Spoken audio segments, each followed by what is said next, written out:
नाम जप नहीं करते उनको देख लो, और एक जो नाम जप करते हुए अन्य साधन करता है उनको देख लो, बड़ा अंतर मिलेगा। और जो भजन करते हैं तो व्यवहार को भी परमार्थ बना लेते हैं। इसलिए व्यवहार में रहते हुए, आप लोग गृहस्थ में हो, कोई विद्यार्थी है, कोई व्यापारी है, कोई किसान है, कोई अपने कार्य को पूजा बना लो और नाम जप करो।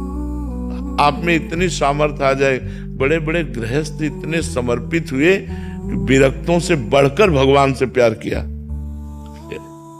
अर्जुन जी एक बार भगवान से अभिमन्यु जी के लिए बहुत विरह में रो रहे थे। अभिमन्यु जी जब युद्ध में मारे गए ना, तो अर्जुन जी बहुत विकल हुए, क्योंकि महारथी और भगवान का भांजा और सबसे प्रिय पुत्र, तो अर्जुन जी व्यथा में थे। तो भगवान ने कहा,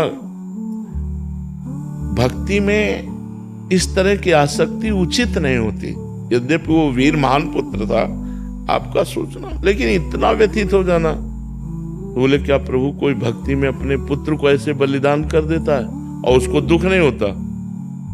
बोले, तुम देखना चाहते हो, आओ। अर्जुन को सिंह बनाया और आप संत वेश में और मोरत ध्वज के पास गए। बोले, सिंह भूखा है।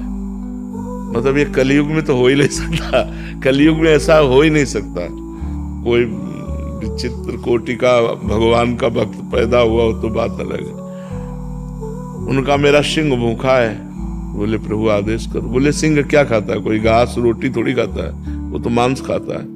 तो बोले, फिर प्रभु कुछ देर रुकना पड़ेगा, कसाई वाड़े जाना पड़ेगा, वहां से हम वैष्णो जन है, हम कहाँ से? बोले, नहीं, आप अपने पुत्र का मांस दीजिए, उसको आरे से चीरिए और चीर करके सिंह को दो।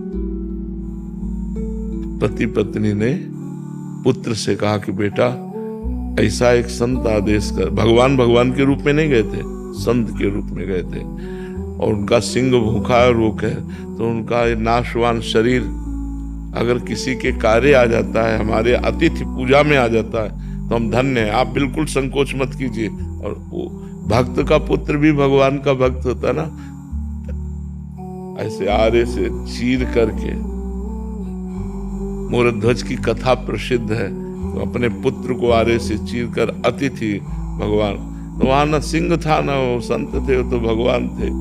और वो अनंत ब्रह्मांडों को एक सेकंड में रच देते, तो उनके पुत्र को पुनः जीवित कर देना क्या होता है। अर्जुन को दिखाया कि तुम्हारा पुत्र वीर गति को प्राप्त हुआ, तो तुम इतने बार बार शिथिल हो रहे हो। देखो, अपने हाथों से अपने पुत्र को चीर कर सिंह तुम बने हुए थे, तुम्हें पवाने